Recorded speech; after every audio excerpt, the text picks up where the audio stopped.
I'm starting to regret becoming an artist's model. This all began a few nights ago. I was sitting motionless in front of the class when the instructor's voice suddenly cut through the sound of pencils on paper. I've told you before, do not approach the model. I was supposed to stay perfectly still. It was my only job requirement, so I couldn't turn around to see who she was talking to or what was going on behind me. I eventually heard the creak of a chair, so it appeared that whomever she was talking to did sit back down. Halfway through the class, though, the instructor's phone rang and she hurriedly told us she needed to step outside for a moment. Within seconds of her leaving the room, I saw a shadow cast over my shoulder from someone standing behind me. Whoever it was hovered there for a while before coming so close that I could feel their breath on my neck. I felt incredibly exposed sitting up there alone, especially since I couldn't turn to look at them. I was immensely grateful that we were at least in a room filled with a few other people. I gasped at the feel of something cold on my bare skin, which was followed by a familiar sound. A measuring tape. He leaned in even closer. I had to fight against the instinct to squirm away as he whispered into my ear, "Your bones are exquisite." I heard the rest of the class murmuring around us. It was my first time modeling for this class, but they all must have known that they weren't supposed to touch me. Just as he began to say something else, someone unseen came to my rescue and pulled him away from me. When the instructor returned a few minutes later, she kicked him out of the class immediately. I was worried he'd make a scene, but thankfully, he left without a word. It was only after I heard his steps grow distant and a locker open and eventually close down the hall that I finally let out the breath I'd been holding. I thought that'd be the end of it until I was packing up afterwards. I realized he hadn't been emptying his own locker, he'd been going through mine. Everything was in disarray, my clothes were tossed around and one of my shoes was missing. I noticed that my phone had been shoved into a different pocket of my bag and my wallet was open. Later that same night, the texts began. "You truly inspired me today, Jade." I didn't recognize the phone number, but they clearly knew me. Before I could even respond to ask who they were, they sent another. "You're perfect for my project. Together, we're going to create something beautiful." I tried reverse lookup, but all I could find was that it was a virtual number, which was beyond my skill level to track down any further. I was convinced it was the creep from art class, though. I could feel it.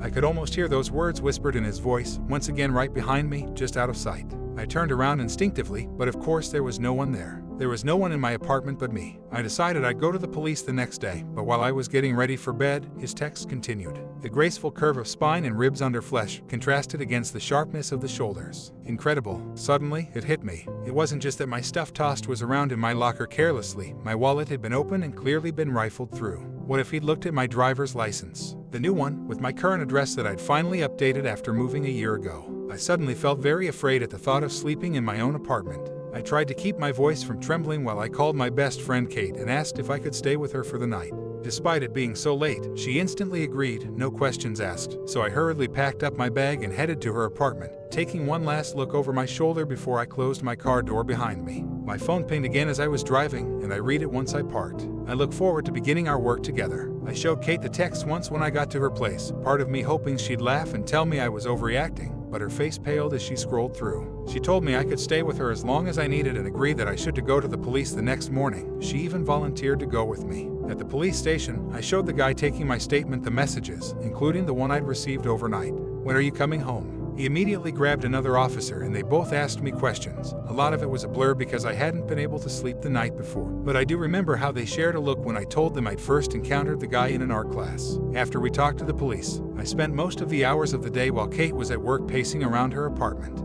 The texts he kept sending did not help my nerves. Don't worry, I've perfected my methods over the years. It won't even be that messy. I was getting stir-crazy by the second day, but since I never even saw his face, I could pass him on the street and never realize it.